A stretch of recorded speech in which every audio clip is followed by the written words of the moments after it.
It is, I'm getting started a little late. It is Tuesday, 25 March, year of our Lord, 2024, 2025.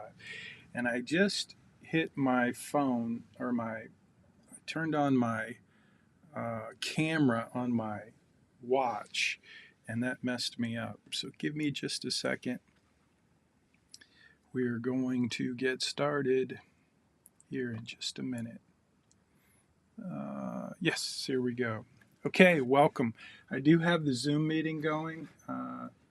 So if you are looking to be in the Zoom room, I'm looking for you. Give me just a minute. It's about 10:03 a.m., so we will get started here in just a second. I don't see anyone chatting in. Very good. Okay, today we're going to kind of pick up where we left off last week. Hopefully my camera will catch up with me. Lots of technology stuff going on right now. You can kind of see if I jump over here in the studio, got a lot of technology going on. So thank you for your grace and understanding. We have a whole team of editors. It's me. And so here we go. Let's get started. I want to first, let me just go like this and talk a little bit about asset classes. So what we're going to do today, I'm going to pick up where we left off last week, where I shared the 4 investment strategies that are designed to help you maximize returns and minimize risk. Hopefully you got to spend some time this last week thinking about and learning about asset classes, because asset classes are a huge part of they're a huge part of these strategies. So the first type of asset class, company stocks, they come in large cap, small cap, mid cap, and international. So those are pretty self-explanatory. Hopefully you will be able to understand you'll be able to quickly apply these strategies, especially asset allocation. You'll be able to understand how these different asset classes, the way they're named, they're pretty self-explanatory. So large cap, U.S. stocks, small cap, these are small companies. So these are the building blocks of your asset allocation. And asset allocation is the single most important. Let me see what we have here. So I've got the wrong. Let me see. Yep. So I was going to review the investment strategies that we talked about last week. Number 1 was diversification, and I told you a little story about Enron. Number 2 was asset allocation, which I told you is the single most important determinant of your portfolio's returns, and that's why these asset classes make such a big difference. Because when you start to think about or apply this strategy of asset allocation, what you're doing is you're using different asset classes to create and implement that strategy. So I just need you to understand a little bit about asset classes. You don't need to be an expert, but just wrap your head around that. The next one after asset allocation is dollar cost averaging. So I told you this story about Farmer Joe and how he bought cows, and the price of cows went up, it went way down, went back up, just like stocks do, just like investments do. So that's what we were gonna. That's what I wanted you to be aware of. Let me show you this week's post. So this is actually what you will see if you click on the link below. If you click on the link in the video, there's a link to this post. So you'll see what I'm seeing here on the screen. And this is pretty much a replication of this week's assignment. So I'm going to use this as my kind of guide for this review. And I'm going to just start with uh, the title of this, uh, the thumbnail that I used. I wanted to make sure you knew this week you are going to do a retirement calculator. So I want to talk a little bit about the retirement calculator and why we're going to do that and how you're going to do it. It's a super easy assignment. So you're going to be working in your right capital plan this week, and you're going to be looking at your retirement analysis. So that's one thing you're going to do. Let me jump over here, and I think I'm in Billy's. Yes, I'm in Billy's plan. It's wanting me to log in again. I'm just going to try to show you what face. Got my face going in again. Hold on.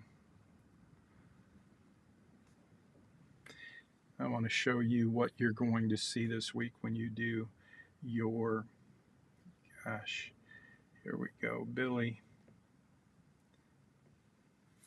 So here we have Billy's plan. So you're going to jump into your plan. By the way, I want to mention something. I had a student this morning who was not able to access their plan, and the reason for that is I mentioned early in the semester, you may not recall, but one of the things that I asked you to do was change your birthday. And when you go into this section right here, this is where you update your birthday. And if you did not do that, if you did not update your birthday, if you have the default birth date in your plan, one of the things we do from just a housekeeping perspective, we get this landing page that you sign up for this account. There's no cost, and we use it at BayRock. My company, we use it to onboard new clients and give folks a chance to test drive the financial planning portal. But what happens is, because it's a real defect, if you ask me, with Right Capital, and I've let them know, and we've had long conversations, but the problem is you can click on that landing page and a bot can set up an account, and we get hundreds of false accounts set up. And the way that I know those accounts are set up by a bot is that the bot isn't able to change the birth date. So we go through and clean out all of the accounts that have the default birthday. And that happened to a couple of students. Every semester it happens to a couple of students. So I apologize if I didn't announce and re-announce the importance of making sure you change your birthday. But that is a very important piece of the puzzle. So in fact, this is this week's class collaboration. The secret class collaboration is, why would my account be unaccessible? Why would my account not be accessible? Why would I get a message that says your advisor has deleted your account? So the answer to that question is very simple. If you do not change the default birthday, your account very well will be deleted. So that's this week's class collaboration. Secret question is, why would my account not be accessible? What's the number one reason? And the answer is because I never changed my birth date. If you never change your birth date, your account keeps that default birthday, and we sweep through all of those accounts and delete the ones that have the default birthday. So make sure you put your birthday into this data card right here. It's family. So that's just FYI, and that is this week's secret class collaboration question: is how could my account get deleted if I go to log in and it says your advisor has removed your account? What causes that? The number one answer: you never changed your birth date. So and what do you do about that? You have to start over. And if you have trouble doing that, you just reach out to me, and I may have to do that on my end, but it's kind of a hassle. So make sure you update your birthday. And so anyway, this week you're going to update your birthday and make yourself 10 years older. You probably already did that. But for this assignment, you're going to want to be 10 years older. So I'll talk about that a little bit more in a minute, but I want to just show you this is the most important screen in your financial plan. It's called your retirement, and it's the analysis page. And if you're already familiar with this, I apologize for having a rerun, but I know many of you are not.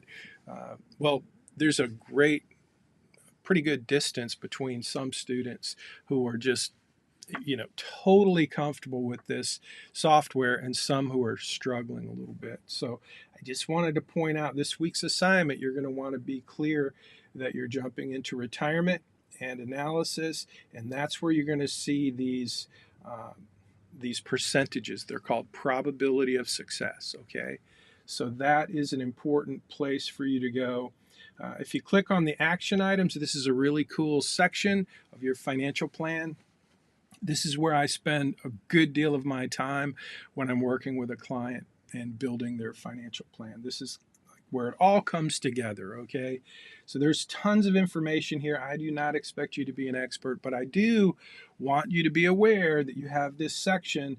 The upper navigation is retirement, the lower navigation is analysis, and that's where you will see the probability of success for your plan.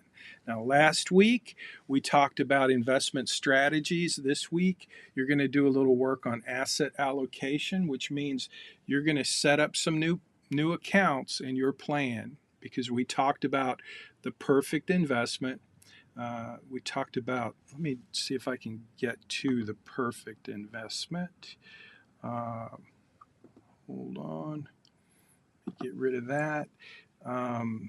The perfect investment, I think we will go here. Yeah, the perfect investment. And the perfect investment is your 401k. So let me see if I can get to the perfect investment here. We'll talk about the baby steps here in a minute too, but let me just see if I can get to, that's the wrong one. Okay, so let me talk about the perfect investment for a minute, because the strategies that I talked about last week, diversification, asset allocation, dollar cost averaging, and portfolio rebalancing. These are all very important, very simple strategies that you can use when you begin investing. So when you get your dream job, day one, I want you to be very comfortable knowing how to take advantage of this perfect investment. So the perfect investment is your 401k, because remember we talked about the company match, and we're going to talk about that again today. And you're going to do some work in your financial plan and in this week's assignment to help you really be sure you understand the value of the perfect investment, which is your 401k. It's signing up, taking advantage of your 401k from day one. But what you're going to do is, when you select your investments inside of that account, is you're going to do asset allocation. You're going to allocate your 401k investments in a way that uses good asset allocation. But you have to understand asset classes to do that. So that's what you're going to practice with in your financial plan this week, is your asset allocation. Dollar cost averaging is it's a super powerful strategy. You're not going to be able to see how that works in your financial plan, but trust me, over time, you will see that in your account values, and it will make a huge difference. The fourth strategy that we talked about was portfolio rebalancing, and that is just where, imagine if you're investing in 4 different asset classes and you have a piece of a big pie with 4 quadrants, and one quadrant, let's say the large cap US stocks, just goes up and up and up, while the bonds, so you've got large cap, small cap over here, international over here, and bonds in the other quadrant. Okay, and just imagine that circle turns into something that's not a circle, because your large cap just grows a lot, and so that piece of pie, instead of being 1/4 of your portfolio, becomes, let's say, 1/3 of your portfolio. So it's way bigger than a 4 slice pizza, if you will. So the point is, you sell that asset class that had the huge growth, you sell it and take your profits, and you invest those profits in the other quadrant that shrunk. In this scenario, it would be bonds, which is a very true, realistic scenario. If you look at the investments, what they've been doing over time, the market rather. Large cap US stocks, especially with the Mag 7, those big companies like Nvidia and Apple and Facebook or Meta, they just have gone up and up and up. And then bonds, because interest rates went up for a couple of years, bonds are inversely related. So the price of a bond goes down when interest rates go up. And so what happens in your portfolio, you want to have some bonds in your portfolio, even at your age. But what happens over time is when interest rates go up, the price of bonds goes down. So that quadrant would have shrunk. So what do? When you rebalance, you invest a little bit more in bonds while they're down in the gully, when they shrunk. So that's how you take advantage of portfolio rebalancing. So those are the 4 investment strategies. So again, you're going to do a little playing around. One of the things you'll be able to do here is your asset allocation. You can select from these. Oh, I'm in the wrong place. Let me go back to your financial plan here. Sorry about that. So I'm in Billy's plan, but you'll see the same thing. So what I did was here in the retirement section, I just wanted to, again, kind of illustrate the importance of this section and how you're going to use it this week. One of the things you're going to do is when you go to action items here, you can take this, see the action items? You have to push action items here, and it'll disappear. When you push it again, it'll show up. So just so you know. And if you want to see right now, Billy has asset allocation preservation. But if I go aggressive and then I go down here and I hit the refresh button, watch what happens to his probability of success. Did you see that? Well, that's the same thing that's going to happen in your plan. So you have to play around with that. That's what I want you to do, is just play around with it and get a sense of what it looks like for you. If you want to see more in the investments, you can go over here to the investment tab, and it will show you what it looks like if you invest in aggressive or more conservative. So that's the investment. But what I really want you to pay attention to is this retirement section, if I can get there, and the probability of success. So that's what we're going to be looking at. And you can see here, by the way, FYI, this is a warning. This is how you get a 50-point deduction on your Capstone assignment. You see how Billy right now, because I made that change, he has $33 million left over in his plan. Well, it is what it is based on all of the factors in his financial plan. That number right there is telling me that he's got $33 million.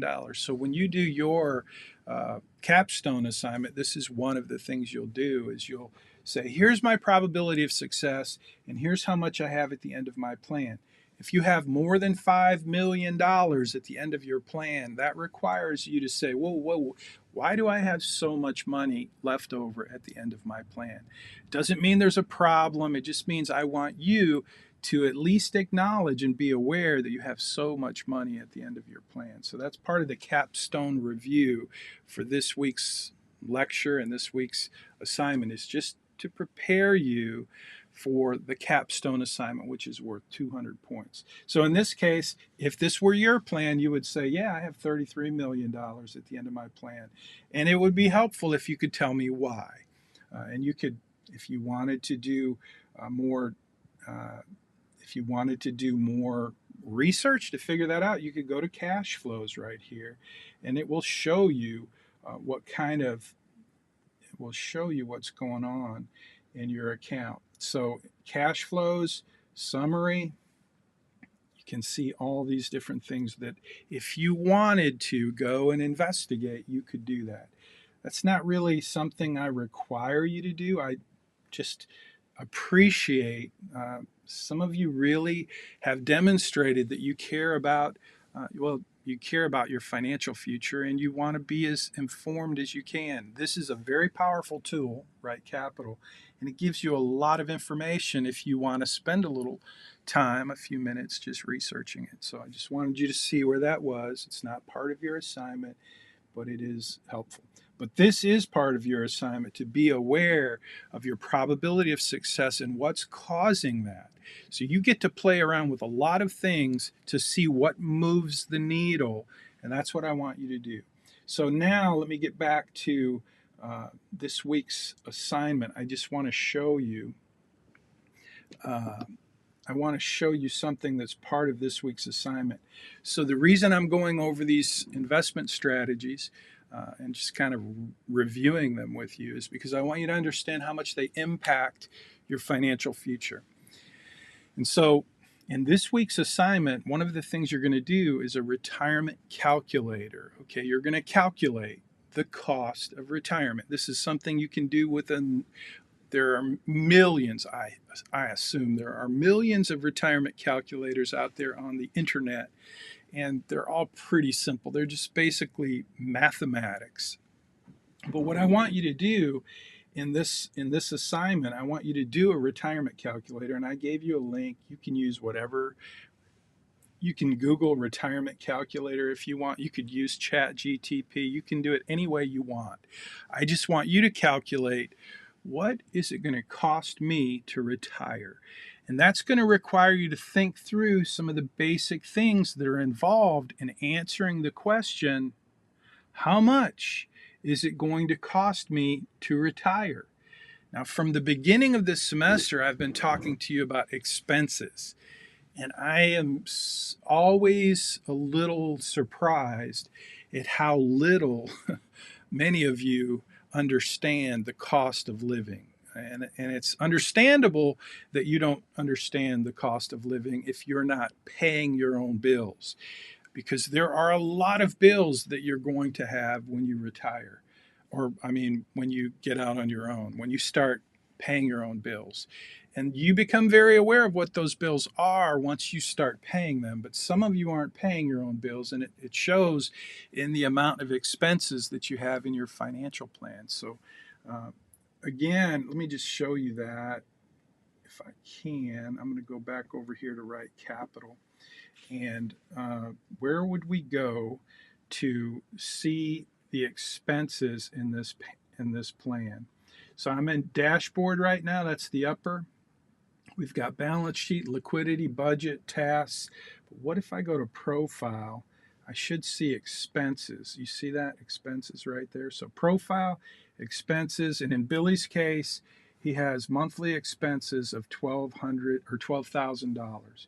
Now we used the simple approach in his plan, but what I want you to do is a detailed worksheet so that you would have all of these categories filled in with a little bit more detail.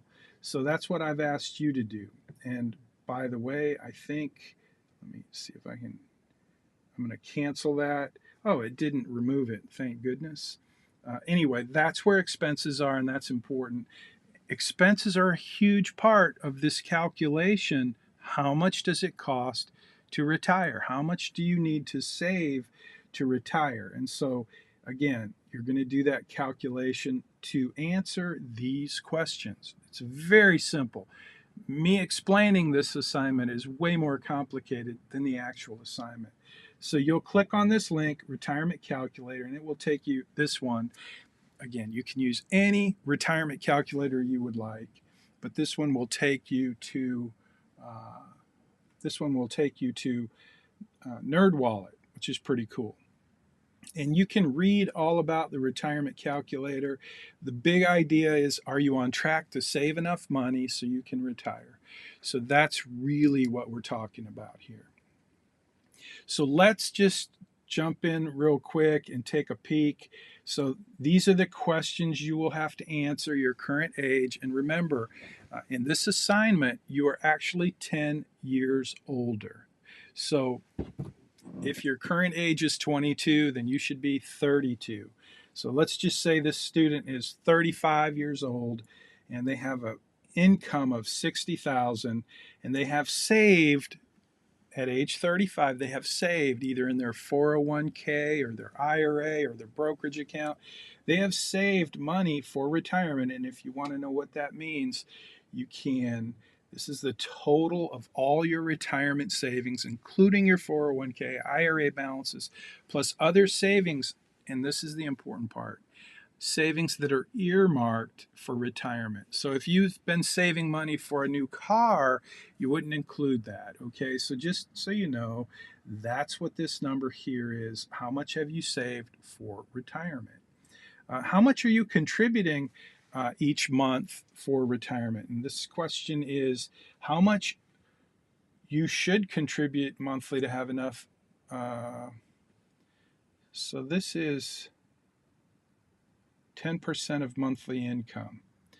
So they're saying, I don't understand why they have this question. This is how much. Oh, this is how much you should contribute. I guess they're telling you should save 500. Pre-retirement income, that's 70%. I don't even know if you can change. Yes, you can change that. Let's say you want 65%. Okay. Other retirement income, let's say there's none, and let's just see what happens. So this graph will tell you, and I want you to just play around with this, a little summary of how much. So this is saying a monthly contribution of 500, and over here it's saying suggested monthly. So on the left, this number is how much are you saving for retirement, and this is the number that's telling you how much you should save for retirement. That's what that is. So it's a little confusing, but it is what it is. This is the retirement calculator, though. Grab a screenshot. Be familiar with whatever retirement calculator you want to use. Be familiar with how much you need to be saving each month, okay? Now, here's the part that I think is helpful. So before I get there, let me just show you something that I think will be helpful. Let me go to Dave Ramsey babies. Let me see if I can get these all to be on the same page. I think, well, that didn't work so well. Let me go back. Okay.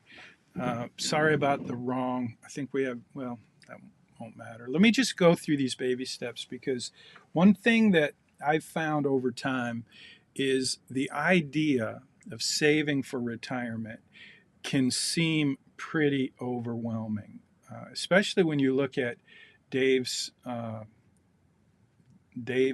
list of 7 baby steps. One of them is to save 15% for retirement. That's what we're going to look at here. So one of the first things I ask you guys to do every semester, I ask you to think about what are you going to do this semester that will move the needle on your financial life. And the big idea was to at least have some money saved. So the very first semester or first lesson about savings, I asked you to consider if you don't have $500 in a somewhere that you can grab for an emergency fund. If you don't have $500, that's a good goal. You should have $500. You should have more than that. So if you have 500, you should make your goal to have 1,000. This is very basic, kind of like a no-brainer. If you don't have $1,000, if you don't have $1,000 saved, you need to do that. You need to have $1,000 saved. That's your basic emergency fund. The next thing is to get rid of all your debt. And so if you follow Dave Ramsey's baby steps, this is what he talks about. He talks about the snowball effect. And crush all debt, you'll think about the credit crush assignment that we did and how much it costs to have credit, and especially if you're paying the minimum. So that's crush all credit. That's a baby step. And then build a proper emergency fund. So if you think $1,000 is the proper amount for you, maybe while you're in college, that might be true. But as soon as you start working, as soon as you become responsible for your own living expenses, then a real emergency fund means having like 6 months of your income saved. So that's the next baby step. And then we get to this one, and this is the real baby step that I wanted to highlight for you in this week's lesson, is to save 15%. So that's Dave Ramsey's baby step. That's what he says. If you want to be successful financially, you follow these 7 basic baby steps, and it will all make sense. So I'm going to jump back over to my iPad, and let me just get that out of the way. And so, oops, let me give you my little fun. Don't forget to subscribe. That's my commercial. So here we have Dave's baby steps, and there's 7 of them, and they're just listed. And this is, again, this post is linked in the comments below if you want to see all 7 of these baby steps. Dave Ramsey's baby steps, I have them listed with a little summary for each one. It's very helpful. And I hope that one thing you take away from this semester are these 7 baby steps from Dave Ramsey. It's a really simple plan, but a very effective plan for anyone who wants to be successful financially. So, I mean, if you want something that's super simple to remember and apply, use Dave Ramsey's baby steps. They're fantastic. They're so helpful, so clear, so simple. And so they're listed here. But the one that I really wanted to kind of highlight is this investing 15% of your household income for retirement. And that, when I first saw that years ago, I thought, man, that's a big goal. Seems like a hard goal, but it's not. And I want to show you now, and the big idea for this lecture, for this week's lesson, is to show you that achieving this goal of saving 15% for your retirement is really very doable. And I want to show you how. So first thing I want to do is just kind of remind you that we're looking at retirement. So in your plan, you're going to be looking at retirement, but you're going to go to profile, and you're going to go to net worth, and you're going to see that here we have some investments. Okay, we have investments, and we have these different accounts. Now, Billy has a Roth IRA, Sally has a Roth IRA, and they also have 401ks where they work. So what we did, or what they did, they added an account. So here is an account, an investment account. When you add an investment account, you get to say which type of account. Now, this week, we're focusing on some actual activity in your financial plan. I want you to set up new accounts inside of your financial plan, because I want you to pretend that you're 10 years older. I want you to assume that you got your dream job, and you know where you're working, and you know how much the match is for the 401k. And I want you to make sure that in your financial plan, you represent that you're actually working, making this income, and you're contributing to your 401k. How much are you contributing? That should be the class collaboration question, but it's not. Again, this week's secret class collaboration question is, what would be the reason that my account just disappears and I go to log in and it says your advisor has removed access? What would be the cause of that? And the answer is, and this is what you need to post in your class collaboration and grab a screenshot. The answer is, the reason that your account would disappear and you would not be able to log in is because you never changed your birthday. And your Right Capital account had the default birthday of January 1, 1970. And if it did, our support team is deleting all of those accounts because we've been attacked by a bot that set up hundreds, literally over 1,000 fake accounts. So we had to delete them. And if you never changed your birthday, then you were in the search criteria. So that's your secret class collaboration. But it should be how much money, this is not the secret class collaboration, but it should be how much are you going to invest in your 401k? And the answer is going to be at least enough to get the match. So last week, if you didn't see it, go back and watch. And I highlighted the perfect investment. And I told you we did a scenario of working for a company that had, I think, an 8% match. You made $100,000 a year. That was the story. And so in order for you to get the company match, you make $100,000, you have to contribute. If you get an 8% match, you have to contribute how much to your 401k? Think about that. Leave a comment if you want to really impress me. If you make $100,000 a year and you work for a company with an 8% match, how much money do you have to contribute in order to get that free money from the company match? They match 8%. The answer is, drum roll please, the answer is you have to contribute $8,000 in your 401k. So if your dream job, the job that you get when you graduate, if they have a match of 8% or 6% or whatever it is, you have to do a little calculation, quick calculation. How much are you going to earn this year? What is the percentage of the match? What does that total? And how much do you have to contribute each month in order to get at least the full match?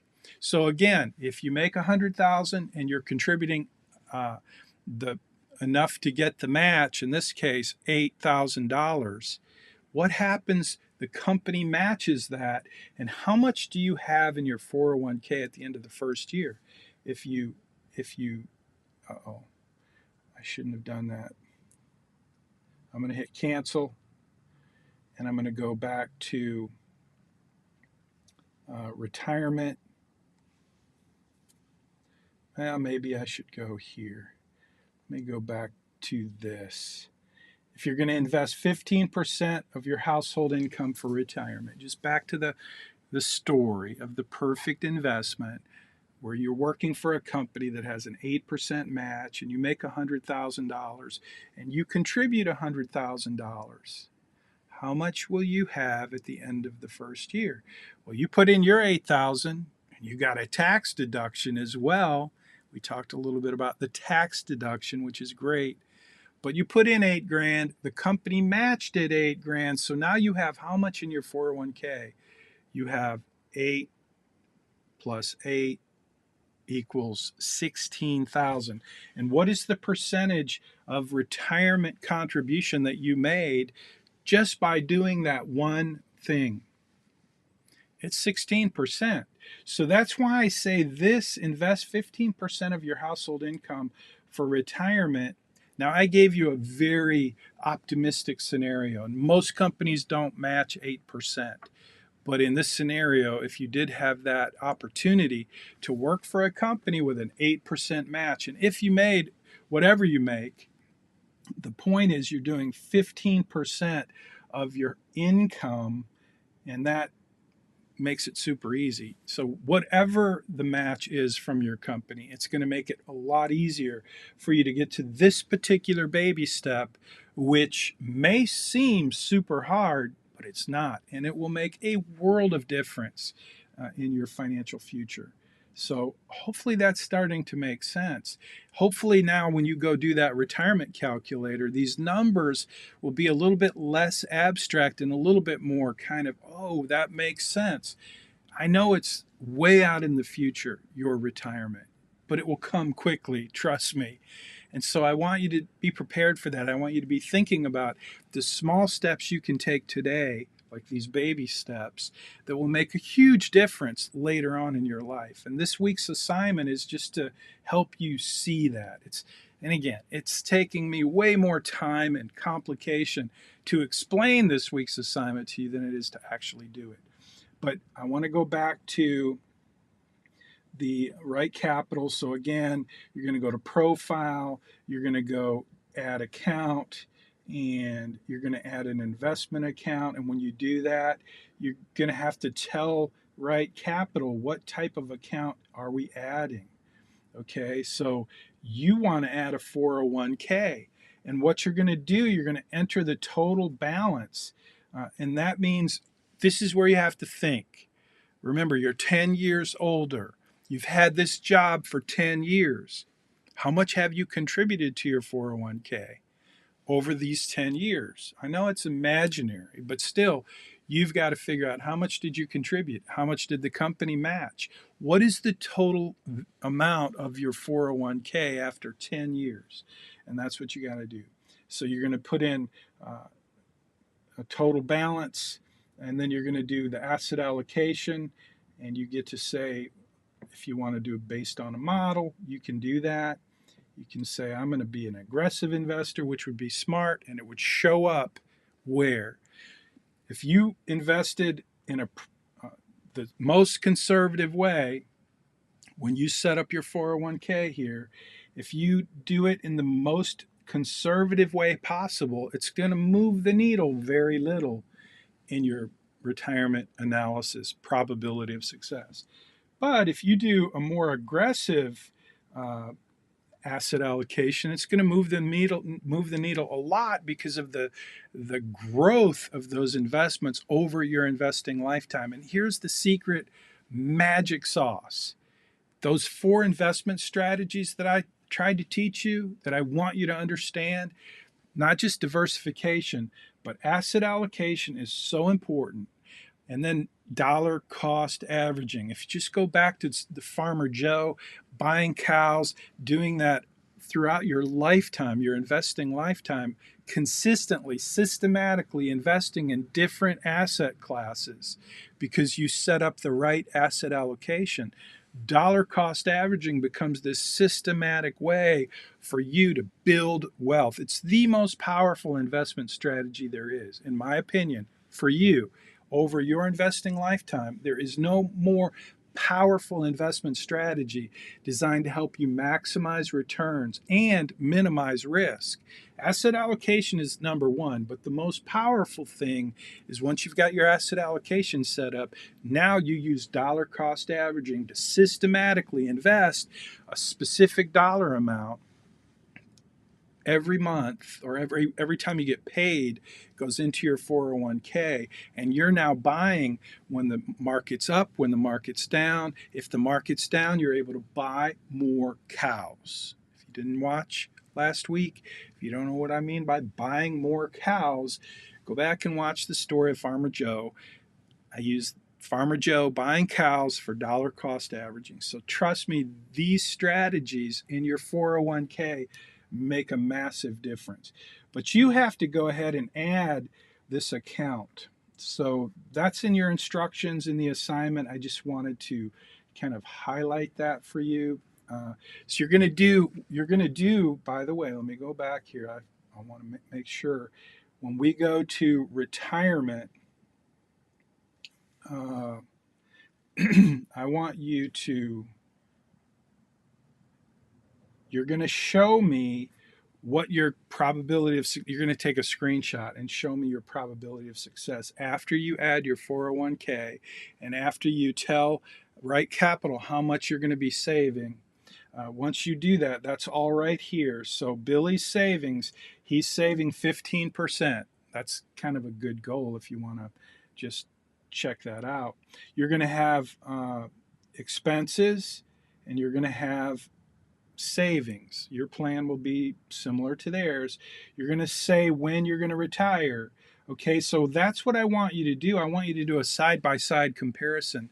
When you do your retirement calculator, whatever you use can use any one you want, but here's a link to one that works pretty good. And I want you to just show me, like that would be a good screenshot. I would take that screenshot and I'd be like, okay, let me show you this compared to this. Okay?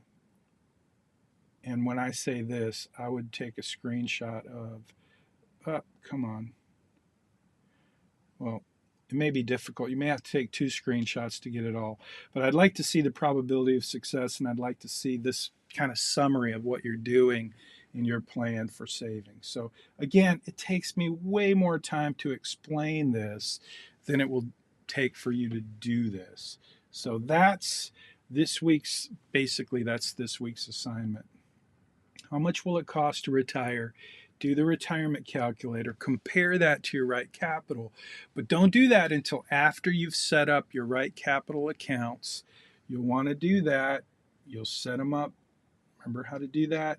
You go to profile, you go to net worth, and you use this little add account, and that's where you will add. And you're going to be adding Roth IRA accounts next. I think it's next week, but you can do it this week if you want. Be ahead of the game. But this is where you add your accounts, investment. Same place you added your card when you did the Credit Crush assignment. So hopefully you already knew that. One of the things I want you to also pay attention to is savings. So you can see right here, Billy has in the savings data card. So this is different than the account. You have the account set up over in the profile under net worth where you add accounts. But right here is where you're telling Right Capital how much you're going to contribute to your 401k. So make sure you also include this, because this is what's going to help you really move the needle when you get to retirement. So the retirement analysis is going to be showing you how much you're saving, and those savings data cards, they feed right into here. So just so you know where they come from. Okay, so I would love to answer any questions you have. I'm looking for, looks like I have a user one guest, but I don't have a name, so I'm not going to let you in if I don't have a name. I wonder how you get in the queue without a name. User one, yeah, I'm not going to do that. Because we could get, what's the word when you let someone in your Zoom room and then things go crazy, and it's my job to make sure that doesn't happen. Actually, you know what? Since we're not showing, I'm not sure who I just let in, but I'm kind of curious, aren't you? So who did I just let in? Hey, I just let you in the Zoom, and I want to see a chat because your name is not there. So I'm going to remove you if you don't tell me your name right quick. I'm looking at the chat. User one guest. I don't see who you are. And so I'm going to remove you if you don't leave a chat right quick. More. Remove. I'm removing you. No chat. Let me make sure I didn't miss the chat. Who are you? I can hear you. What's your name? Hello?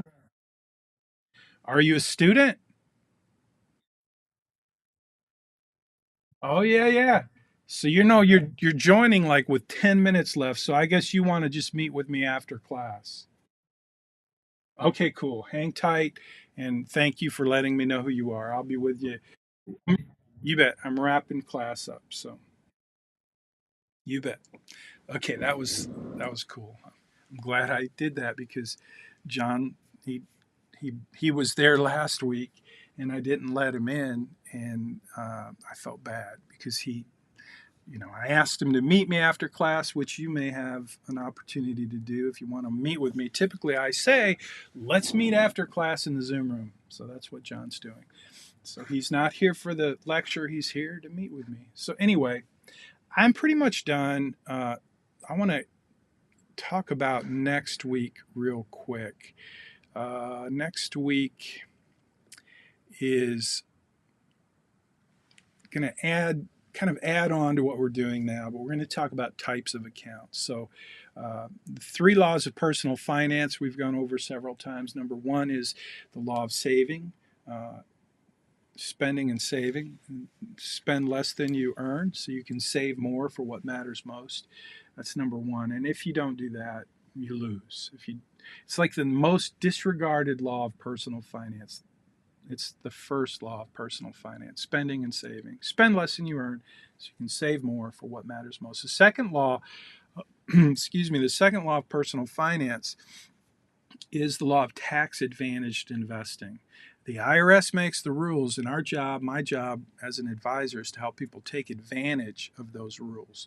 So I was born on April 15th. My first son was born on the last day of the year, so we got to take a tax credit, a tax deduction for the entire year, even though we never even had our son home in the, during that year. He was born on December 31st. So tax deductions are important, and that's why the perfect investment, one reason the perfect investment is perfect. But a 401k, that's the paragraph in the IRS code that tells you what the rules, boundaries, and limitations are for a 401k. Well, there's another chapter or section in the IRS code for an IRA, an individual retirement account, or a Roth IRA, the only tax-free investment there is. And so next week, you're going to spend some time learning about these different types of accounts. And so at the end of the day, you're going to have several of these types of accounts set up in your financial plan. And they're going to be over here, just like Billy has. You can see Billy has a Roth IRA. Sally has an IRA. That's a traditional IRA. Billy has a Robinhood account. So these are all different accounts. And there are different types of accounts, like Sally's 401k at Walmart, Billy's 401k at Marathon. These are all different types of accounts. And I don't know why Connie Munchback's account is there, but I'll fix that. Anyway, that's what's coming, types of accounts. That's next week, though. This week, it's really pretty straightforward. It's all about retirement. How much will it cost to retire? I want you to prove to me that you understand how it works, calculating the cost of retirement. You have all the tools at your fingertips to do that. And just a reminder, this week's special class collaboration, the secret question that you need to comment on so that I know you watched the Zoom meeting is, how would my account at Right Capital just disappear and I can't log in? You may get the message, your advisor has removed access and you can't log in. Why would that happen? The answer is because you never changed your birthday and you had the default birthday in your Right Capital account. And when you do that, we clean house every once in a while, pretty regularly, because we have bots that set up fake accounts every single day. And we literally had over 1,000 of them. And we recently went in and cleaned house. And so I announced early in the semester, probably should have announced it multiple times. I will do that in the future. But at any rate, I'm sorry if that happened to you. If it did happen, you have to go in and just set it up again and start from scratch. And if you can't do that, if the system won't let you do that, just hit me with a text message and I'll go into Right Capital and I will kind of create your account with your email address, and then you'll be able to go in and do what you need to do to prepare for the Capstone assignment. So by now, everybody should have already updated your birthday, but I did have a student this morning who couldn't get in, and that's why. She's never updated her birthday. Okay, that's it. I'm going to finish. It's 10:55 a.m. I hope you have a great week. Leave a comment if you're watching on YouTube or Facebook or LinkedIn, and I will see you next time. Have a great week. And John, I'm going to be here, so I'm going to finish the live stream, and then